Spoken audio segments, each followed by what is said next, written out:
Bonjour les enfants, je vous souhaite tout d'abord une très très bonne année. Et en ce tout début d'année, je suis très heureux de vous retrouver pour parler avec vous ce matin d'une très grande fête que nous célébrons juste après Noël, la fête de l'Épiphanie. Alors tout d'abord, vous constaterez que je ne suis pas à Notre-Dame de la Salette.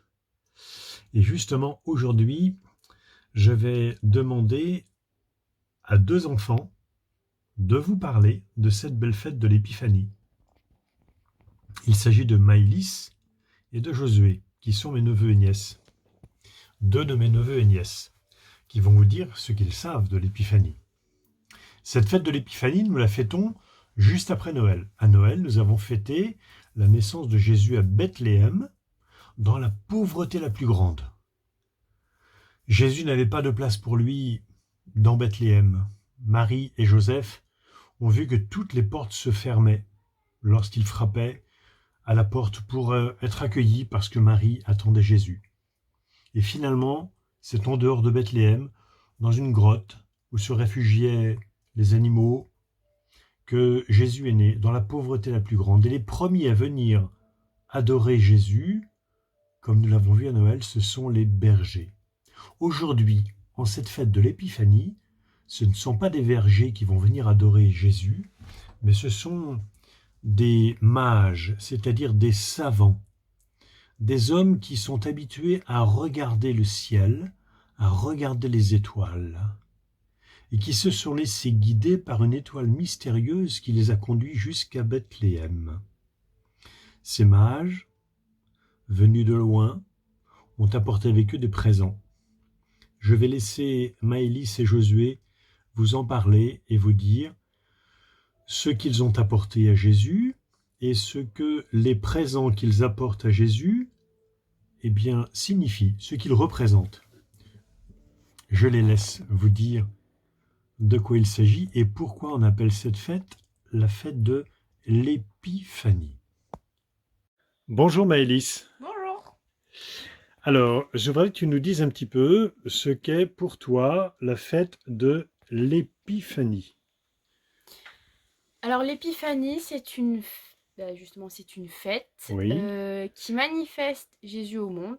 Et c'est oui, pour ça que les rois mages sont souvent représentés par trois couleurs différentes. d'accord, Donc on a un africain, oui, un asiatique et un occidental. très bien.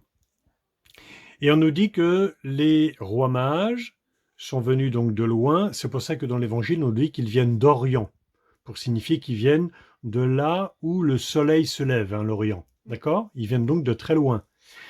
Et ils sont venus guidés par cette étoile et ils vont se rendre chez un personnage important. Qui est-il ce personnage important qui habite près de Bethléem à Jérusalem?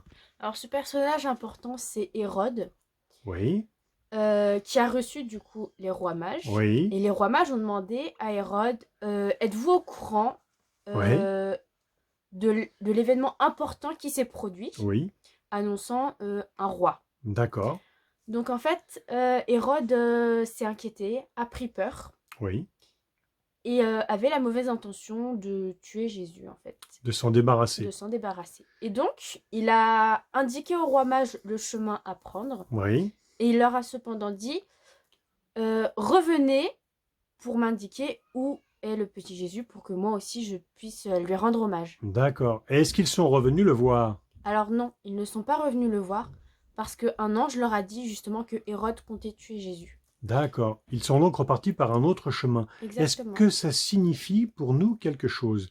Alors Quand... oui, ça signifie une transformation. D'accord. Quand on vient voir Jésus, on repart différent? Oui, on repart différent. C'est ce qui est arrivé pour les rois mages qui ont reconnu en Jésus leur roi, Le Fils de Dieu le aussi Fils de peut-être. Dieu. Oui. Est-ce que justement les présents qu'ils apportent à Jésus ont un sens par rapport à la royauté de Jésus, à sa divinité et puis à son humanité? Est-ce que tu connais le nom des présents que les rois mages ont apportés à Jésus? Oui. Les rois mages ont apporté de l'or, De l'or, de oui, l'encens de l'encens et de la et de myrrhe. la myrrhe, oui. Et l'or représente, c'est pour honorer quoi que les rois mages ont apporté de l'or? L'or, ça représente la richesse, donc la royauté de Très Jésus. bien. Et l'encens L'encens, c'est quelque chose qu'on utilise qu'on utilise pour les prières. Donc ça pour... signifie la divinité. Très bien. On reconnaît donc que Jésus serait Dieu. Oui. Très bien. Et la myrrhe La La myrrhe, myrrhe, c'est un baume qu'on utilise pour les morts, pour les morts, pour embaumer. pour embaumer. Et donc, ça signifie que Jésus est homme. Il est vraiment homme. Il est vraiment Dieu, il est vraiment homme et il est aussi notre roi. Voilà. Très bien. Eh bien, écoute, un très grand merci, Maëlys, pour cette petite explication sur l'épiphanie. De rien. À bientôt. Bonjour Josué. Bonjour. Alors, est-ce que tu pourrais nous dire, s'il te plaît, ce que représente pour toi l'épiphanie que nous célébrons aujourd'hui? L'épiphanie, c'est après la naissance de Jésus. Oui, C'est les rois mages, Melchior, Balthazar et Gaspard, oui, qui viennent. C'est une fête la nativité, après la Nativité et la Sainte Famille. très bien. Et, ils Et, sont représentés par 3 hommes, un Africain, un Asiatique ouais, et un homme un occidental, Ouais, un occidental. Voilà. très bien. Et c'est Jésus qui se manifeste au monde, c'est ça l'épiphanie? Oui, D'accord. C'est pour ça qu'on les représente de couleurs différentes, pour montrer que Jésus s'est révélé au monde entier, pas uniquement aux gens qui habitaient autour de Bethléem et de Jérusalem. oui, On est d'accord? oui. Très bien. Josué, tu es servant d'hôtel et tu es même cérémoniaire à la cathédrale de C, c'est ça? Oui. Bien. Est-ce que tu pourrais nous dire quelle est la couleur liturgique que le prêtre utilise pendant le temps de Noël? Le prêtre, pendant le temps de Noël, le prêtre utilise la couleur blanche qui symbolise la lumière. La lumière. Et qui vraiment, c'est Dieu. Qui pour nous est la lumière? Bah, pour nous, la lumière, c'est Dieu. Nous suivons une personne et c'est cette lumière-là qui va nous aider Qui nous guide? qui nous guide vers le ciel, vers le paradis. Très bien. Et donc, est-ce que tu connais aussi les autres couleurs liturgiques que le prêtre utilise pendant l'année quand il revêt sur lui la chasuble? Oui. Alors, il y a le violet, Oui, il y a le blanc, le blanc, le rouge, le rouge, le vert. le vert. Le rouge, par exemple, on l'utilise à quelle fête? On l'utilise pour la Pentecôte ou Très pour la bien, messe de l'Esprit Saint. très bien. L'Esprit Saint qui symbolise l'amour de Dieu, c'est ça? Oui. Voilà, pour montrer l'amour de Dieu en nous. Très bien. Et le blanc, on l'utilise donc pour la nativité, pour la Sainte Famille et pour l'épiphanie. Très bien. Un très grand merci, Josué, pour ce petit éclairage. Et je te souhaite donc une très belle fête de l'épiphanie, De rien. que tu puisses manifester par ta vie tout entière Jésus que tu portes en toi. À très bientôt. Au revoir. Voilà les enfants, vous savez presque tout sur la fête de l'épiphanie que nous célébrons ce dimanche. J'ajouterai simplement un petit mot. Si nous ne venons pas à Jésus lui offrir comme les mages de l'or, de l'encens et de la myrrhe, nous pouvons lui offrir notre foi à Jésus qui est bien plus précieuse que l'or.